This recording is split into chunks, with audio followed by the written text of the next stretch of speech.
everyone, welcome back to my channel. So we have it, oh my gosh, you can't see my eyeballs. Today we are discussing something a little different. It is Disney related. I'm in a different location too. After nearly a year, we found something that's more suitable than, something more suitable than the kitchen. Anyways, we are going to be discussing today whether or not the chef's counter at the Napa Rose restaurant at the Grand Californian Resort and Spa is worth it. Let's go. I'm not wearing a Disney shirt today, I know, but I do have a Disney mug. Here is my Moana mug. This is a pretty old mug, so they don't have it anymore before you ask. And I'm drinking the herbal detox tea from Trader Joe's. We'll see if it does anything for me. I'm gonna lay everything out there. I'm going to describe my experience for you, and then obviously you can form your own opinion based off of what I have to say. So logistics. It is $150 per person, and that does not include tip or drinks. So my sister got a glass of wine, I got a blood orange margarita. That was all on top of the $150.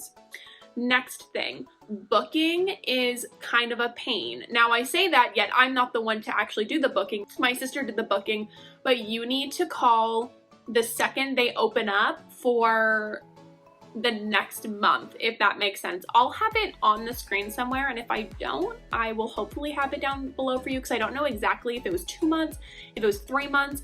Long story short, we called months in advance to get the reservation. We built our trip on this reservation. We got the reservation first for the chef's counter, and then we're like, okay, I guess we're going to Disneyland that weekend. So keep that in mind. You can't just call up on a Friday hoping for a Saturday res. That's not how it works. They're always booked up. Now, if you want, you can be waitlisted, which my sister and I both did twice, like separately. Like she did it and I did it. I mean, we were together, but just so we had a greater odds. And we actually did get called back twice.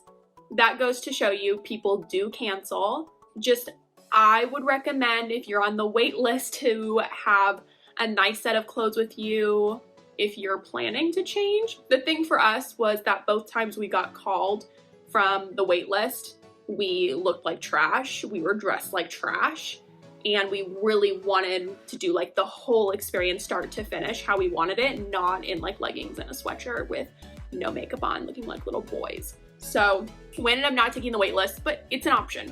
Now let's talk about the menu. Funny thing, there is no specific menu. By the time you see this, by the time you get the reservation, by the time you go, everything I guarantee you will be 100% different. So it is, I believe, a 9-course tasting. And when you sit at the table, the first thing they do is they ask you if you have any dietary restrictions and if you have any specific, like pretty hard preferences. Like for me, I despise truffle. So I said immediately, I don't like truffles. I don't want it. And apparently, well, there was a dish that had truffles, and I said, you know, like as long as it's taken off or it's just not like truffle heavy, I'll eat it. And I don't normally have a problem, but if it's like a truffle steak, like it's a no for me. But if you dusted something with truffle, I'm not bothered. My sister doesn't have any preferences.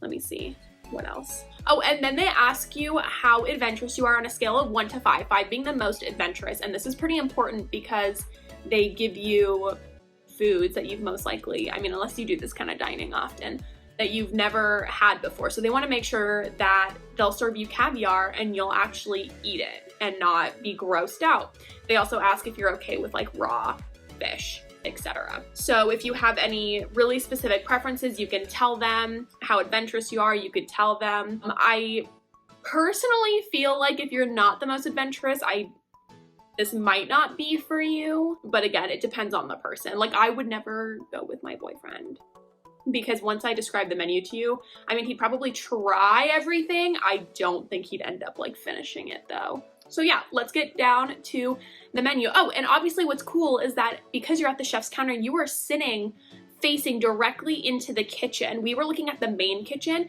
and we had the chef actually to the right of us, and he was calling off all the orders, handing out the plates. So I feel like we really got to see it all. And I think there are different sections you can be sat at. I think we got sat at the best section because we got everything going on in the kitchen. We got everything going on with the chef calling out the orders and giving out the orders. There was some crazy woman yelling at the server, David, about butter noodles behind us. Like, we were getting it all from all angles. Whoa.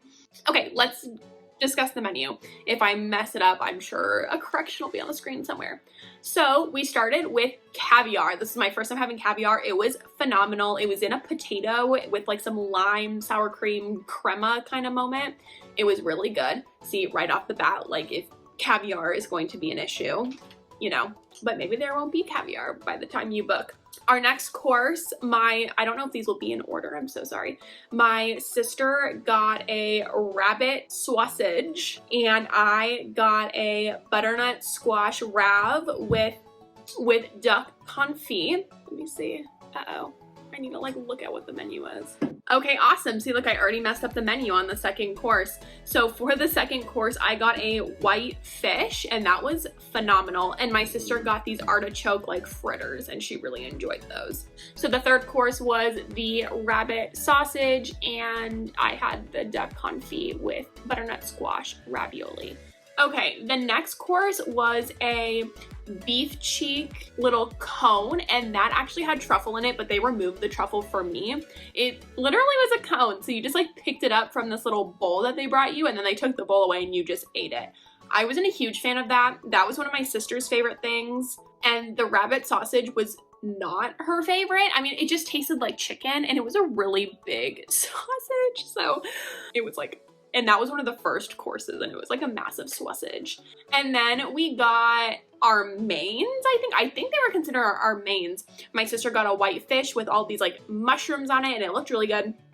It was good, I tried the fish. And then I had a lamb chop, which I wish I was more specific because lamb is like my least favorite. I mean, I'll eat it. I drenched it in the sauce that was on the plate, so I ate it, but it wasn't like, it was not my favorite thing. And I actually only ate half of it, but I also didn't know what was to come, so I was saving myself at that point. And then there was a cheese plate that was great, and then we had like this cream puff stuffed with like a mango lemon cream, and lastly I had a chili chocolate like pudding deconstructed cake dessert, and my sister had like a pear shortcake with pomegranate sorbet. Sorry that took so long, but I just wanted to give you like the view because I have pictures, you know, so I could show you the pictures and everything. So that was our menus. Again, for the 50th time, that most likely will not be your menu. And as you can see, we had different menus. And the only thing I said was no truffle for me. And I still got like the same thing as her, just minus the truffle. So they will give you and the other person in your party a completely different menu. Oh, another thing that's very important to mention is you need to block out your entire night for this. We went at 5:30. We didn't leave until 9:30 almost. And they did not rush us at all. Like, they gave us the check and we were like rushing because we needed to check into the park before it closed. So you're there for a very long time. The first few courses were like brought out really fast and then they started to come out a lot slower. I think at one point we didn't have a course for like 45 minutes, but that was fine because we were just like watching everything and it was a great experience. So with that being said, I think this is based on your personal preference. If you are a very picky eater, this is probably not for you. If you are adventurous and want to try new things, this is for you. It's also pricey, but it's a great experience. But if there was a special event, I don't know, like a birthday or whatever, we would have no problem splurging to do it again. It's just not something we would do every single time. I think it really just comes down to being an adventurous eater. Like if most of the things that I mentioned you would not eat, then I think it might be difficult to have an extremely long list of things that you won't eat for them. And I don't know how great of an experience you'll get because they'll have to basically cut out everything that you said. There was a gal next to me that is gluten-free. I don't know her, just a different party. She was gluten-free and I was looking at her like dishes and she got the same exact things that we were getting, just the gluten-free modifications. They accommodate you nicely, but if you're gonna cut everything out because you just don't want to eat it, then I don't know what to tell you. If you've done the chef's counter, please let me know. This smells like olives. If you've done the chef's counter, please let me know down below. I want to hear about your experience. What did you get? Was it similar to our menu? Because I don't know if it changes like weekly, monthly, or if they got the same stuff rolling. That would be good to know. So someone let me know. Be sure to like, subscribe, leave that comment down there. Check out my Instagram, Main Street Mads. That's where I post photos of like all the food I try, all the experiences, everything your little heart desires. And I will see you next time.